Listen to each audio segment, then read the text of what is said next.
लखन जी अपनी पत्नी सुनीता और अपनी बेटी संजना के साथ राजस्थान के सांगानेर में रहते थे। वे एक बहुत बड़े ठेकेदार थे, इसलिए उनके घर में किसी भी चीज की कोई कमी नहीं थी। उनका घर पूरी तरह से सुख समृद्धि से भरा हुआ था। एक दिन उनके घर सुनीता के बचपन की दोस्त रागिनी और उसकी बेटी प्रियंका आती है। उनको देखकर ऐसा लग रहा था कि वह बहुत ही अमीर खानदान से है। घर में आते ही रागिनी और प्रियंका सुनीता और संजना के सामने अपने पैसे का दिखावा करना चालू कर देती है।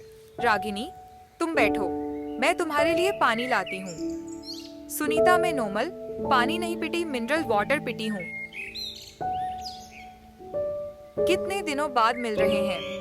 मैंने तो तुमसे मिलने का बहुत सोचा, लेकिन मेरे पति को टाइम ही नहीं मिला। वो कभी कनाडा रहता है तो कभी अमेरिका। अच्छा रागिनी, तुम्हारी हेयर स्टाइल तो बहुत अच्छी है। कहाँ से बनवाई?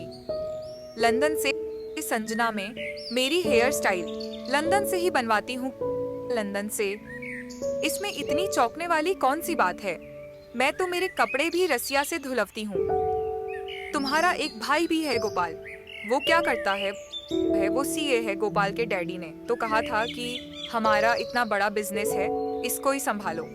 लेकिन उसने बोला मुझे कुछ अलग करना है, इसीलिए वो सीए बन गया। अब सुनीता और संजना रागिनी और प्रियंका की बातों में आ जाती है। कुछ देर बाद प्रियंका और रागिनी अपने घर चले जाते हैं। उसी दिन रात को सुनीता ने अपने पति से कहा, सुनिए जी, आज मेरी बचपन की दोस्त रागिनी आई थी।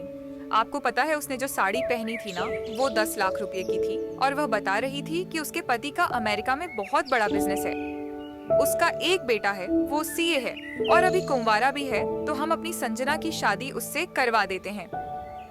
देखो सुनीता, जो तुम्हें ठीक लगे तुम वही करो। अब अगली सुबह सुनीता रागिनी को फोन लगाती है। हेलो, हाँ रागिनी, कैसी हो? ठीक हूँ, तुम बताओ कैसे याद किया? मैं चाहती हूँ कि हमारी दोस्ती को अब रिश्तेदारी में बदल दे।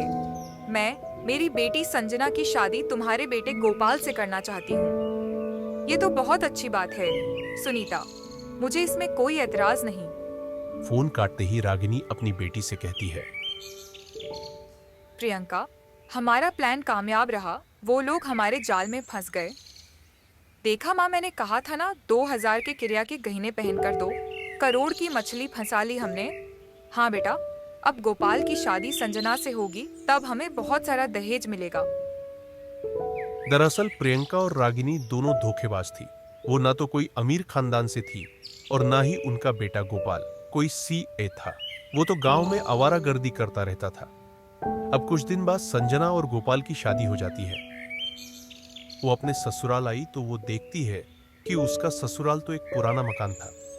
अभी तो वो कुछ नहीं कहती, लेकिन रात को अपने पति से कहती है, गोपाल, मुझे बहुत गर्मी लग रही है, एसी चला लो ना। संजना, ना हमारे घर में एसी है, ना टीवी, ना फ्रिज। हम लोग बहुत ही साधारण सा जीवन जीते हैं। अब पूरी रात संजना को नींद नहीं आती है। आज तुम्हारी पहली रसोई है, इसलिए आज खाना तुम्हें ही बनाना है। ठीक है माँ जी, आप बता दीजिए मुझे क्या बनाना है। रात की रोटियां पड़ी होंगी, उन्हें तेल में से निकाल लो। लेकिन माँ जी, रात की बची हुई बासी रोटियां कौन खाता है? बेटा, तुम्हें पता नहीं है महंगाई कितनी बढ़ गई है। लेकिन माँ जी, पापा जी का तो अमेरिका में बिजनेस है और गोपाल भी सीए है, तो आपको महंगाई की चिंता करने की क्या जरूरत है बेटा? ना तो हमारा कोई अमेरिका में बिजनेस है और ना ही गोपाल सीए है। इसका मतलब क्या है? आपने हमसे झूठ बोला। हाँ संजना, गोपाल की कहीं भी शादी नहीं हो रही थी, इसलिए हमने ये नाटक करना पड़ा। अब ये सब देखकर संजना तुरंत अपनी माँ को फोन लगाती है और कहती है, माँ, हमारे साथ धोखा हुआ है। इनके अमेरिका में कोई बिजनेस नहीं है और ना ही गोपाल सी। ये सुनकर उसकी माँ के पैरों के नीचे से जमीन खिसक जाती है, लेकिन अब तो वो कुछ कर भी नहीं सकती थी। हे बेटा, तुम अपना ख्याल रखना, मैं और तुम्हारे पापा कुछ करते हैं। अब अगली सुबह रागिनी संजना को 4 बजे उठा देती है और कहती है, संजना, ये तुम्हारा मायका नहीं है, ये तुम्हारा ससुराल है, इसलिए 4 बजे जगने की आदत डालो। अभी तुम घर की पूरी सफाई कर दो और सबके लिए नाश्ता बना दो।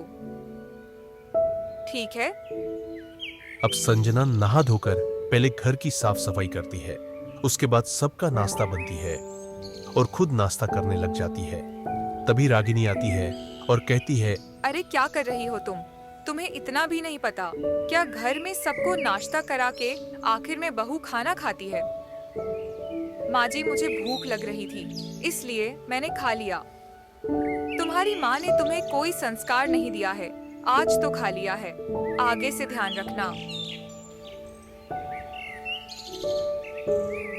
एक दिन रागिनी की पड़ोसन सगुनी आती है। रागिनी, मैंने सुना है तुम्हारी बहू बहुत अमीर खानदान से है। आमिर तो है लेकिन संस्कार नहीं है, उसको कोई काम भी नहीं करना आता, सारे काम मुझे ही सिखाना होगा। अरे आजकल की बहुओं का तो कहना ही क्या, पढ़ाई के नाम पर संस्कार भूल गई है। इन दोनों की बातें संजना सुन लेती है और सोचती है, एक तो हमारे साथ इतना बड़ा धोखा किया, उसके बाद भी मैं सारा घर संभाल रही हूँ, फिर भी मेरी बुराई करती है। अब तो इन्हें सबक सिखाना पड़ेगा। अगली सुबह संजना 10 बजे उठती है और अपने कमरे से एक मिनी ड्रेस पहनकर निकलती है। अरे बहू, ये क्या पहनकर आ गई है? कोई लाज शर्म है कि नहीं? माँ जी, मैं हमेशा हाई क्लास सोसाइटी में ही रही हूँ और वहाँ के लोग ऐसे कपड़े ही पहनते हैं। हाँ, लेकिन हमारे यहाँ ऐसा नहीं चलेगा। क्यों नहीं चलेगा माँ जी? मेरे पापा ने आपको इतना दहेज दिया है, इसलिए मेरा जो मन करेगा मैं वही करूँगी। सुनो प्रियंका, मेरे लिए 1 कप कॉफी बना दो। मैं आपके लिए कॉफी क्यों बनाऊंगी? अगर तुमने मेरे लिए कॉफी नहीं बनाई तो मैं तुम्हारे परिवार और गोपाल को छोड़कर अपने मायके चली जाऊंगी। प्रियंका, तुम इसे मुंह मत लगाओ, 1 कप कॉफी बना दो। अगर ये मायके चली गई तो हमारी बेइज्जती हो जाएगी। अब प्रियंका संजना के लिए कॉफी बनाकर लाती है। तभी वहां गोपाल आता है और कहता है, मुझे संजना के पिताजी ने एक नौकरी दिलवाई है, इसलिए मैं और संजना अब शहर जाकर रहेंगे। अब रागिनी और प्रियंका को गांव में ही छोड़कर वो दोनों शहर चले।